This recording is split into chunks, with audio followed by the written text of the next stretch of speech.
சீமான் இந்த இடைத்தேர்தலில் டெபாசிட் வாங்கிவிட்டால் திமுக அதை எப்படி பார்க்கும்? அடுத்த தேர்தலுக்கு எப்படி நாம் தமிழர் கட்சியை அணுகும்னு நினைக்கிறேன்? திமுகவுக்கு சீமான் லாபம்.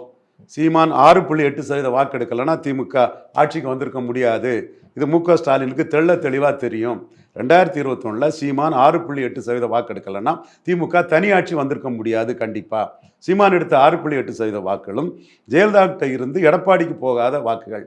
இப்போ இன்னைக்கு எடப்பாடி நிற்காததுனால அங்கே கொங்கு மண்டலத்தில் அருந்ததியர்கள் சமூக மக்கள் வாக்கு, நாயுடு சமூக மக்கள் வாக்கு, பிறமொழியாளர்கள், ஒக்காலிகா, தொட்டிய நாயக்கர், இந்த மாதிரிப்பட்ட சமூக வாக்குகள் இதை அப்படியே ஸ்டாலின் கன்சால்டேட் பண்ணுறாங்க.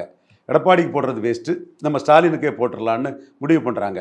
இதையும் தாண்டி தமிழ் ஜாதிகளான செங்குந்த முதலியார், முத்தரையர், இந்த மாதிரிப்பட்ட சமூகங்கள், குறிப்பாக நான் வளாள கவுண்டர்கள், அதை எப்படி வேணாலும் நீங்கள் பாகுபடுத்தி பார்க்கலாம்.